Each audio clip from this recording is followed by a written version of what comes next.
Hello all, I Nirmala Rawat welcome you to my YouTube channel. I hope you all are in good health.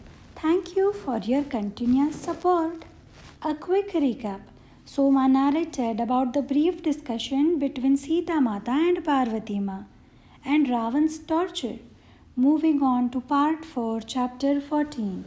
Soma continues. Each time Ravan approached Mata, her heart started pounding as she remembered what Parvati Ma had said about his illusionary powers. Day after day, he came to taunt her, telling her that her husband's death was not far off. He tried all sorts of illusionary tricks, and when his frustration and anger grew great, he tried to harm her physically, but would always be rebuffed. There was a mysterious protective energy around her that would not allow any weapon to come in contact with her body. As the days passed and Ravan saw that her strength and stamina were not diminished by lack of food or drink or sleep, he grew envious and even more furious. Who was she that she could hold herself so calm and steady in the face of his fury? How could she go without any sustenance day after day after day? He considered himself to be the most disciplined yogi, having given decades to deep meditation. How was a mere woman able to hold her own against him? He became obsessed with breaking her will. But Mata had another thought in mind. She was set on awakening in him remorse for his sexual assaults and abuses, for his thirst of power.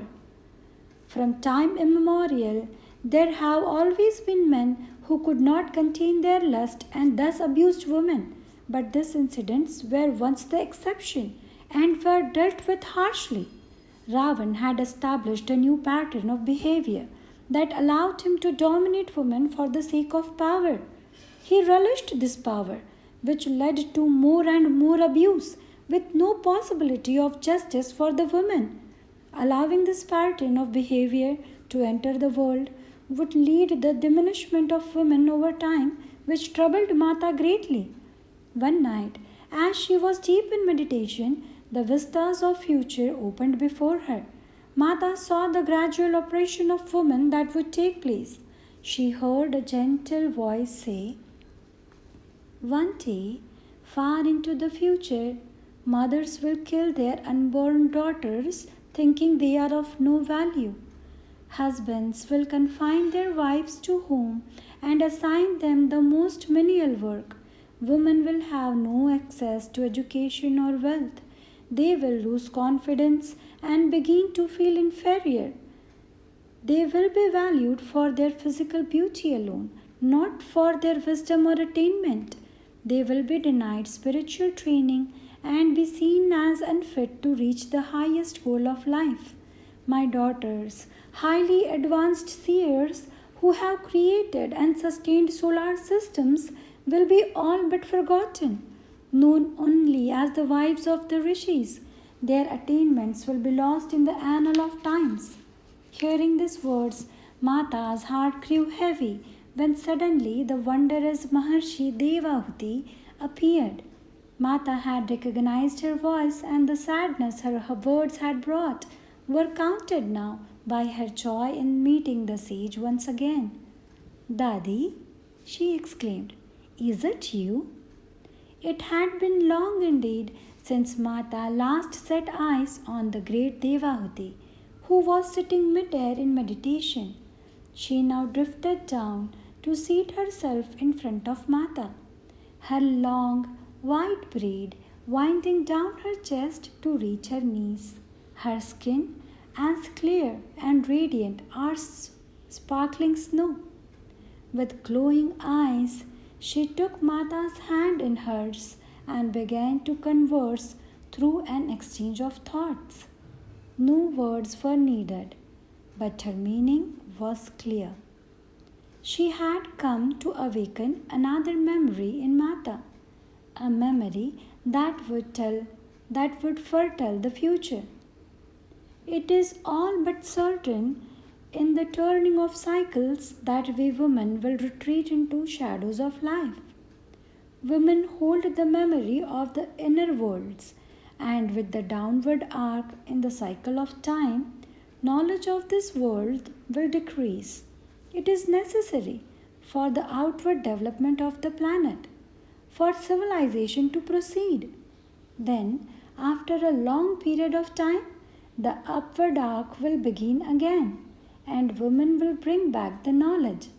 You must plant the seeds for the time when women will come forward and reclaim what they have to offer. Women will lead this upward movement, reclaiming the memory of the inner worlds.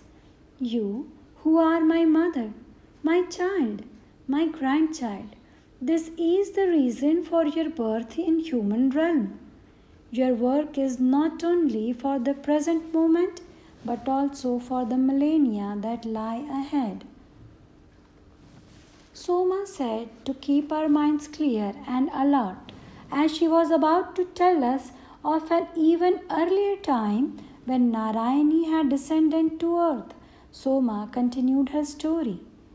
As Devahuti's thoughts were being transmitted to her, Mata remembered a far distant past when the role of woman had been more prominent. Maharshi Devahuti's father, the Great Manu, enlightened ruler of earth of his age, had searched the world for an appropriate husband for his daughter, a greatly advanced yogi. He found a suitable sage, Kardam Muni, doing intense tapasya deep in a forest and approached him about marriage. Kardam Muni's greatest desire was for union with Parabrahma, ultimate reality. Yet he could not refuse the great Manu. So he agreed to the marriage on one condition, that after conceiving children, he could depart to the forest to continue his tapasya. Devahuti consented to the match her father had arranged. Before he left to take up again the ascetic life, Kardam and Devahuti enjoyed many years of marital happiness, and she bore him 9 daughters: Kala, Anusuya, Shraddha, Havirbuh, Gita, Kriya, Khyati, Arundhati, and Shanti, each of whom became an advanced yogi. Then she bore a son, Mahari Kapil, who was manifestation of Narayan. Seeing the birth of the boy, Narayani could not help but come hold her beloved in a young boy's form. Just as Kardama Muni was leaving for the forest, Narayani appeared to Devahuti to console and guide her as she thought to raise and train her 10 children in yogic ways. And when the time came for the marriage of her daughters, it was Narayani who helped facilitate their unions. Jai Shri Ram. Please watch complete videos. Subscribe if not yet subscribed. Press on the like button if you like the videos. Do comment and share among like-minded people. Thank you. Jai Shri Ram.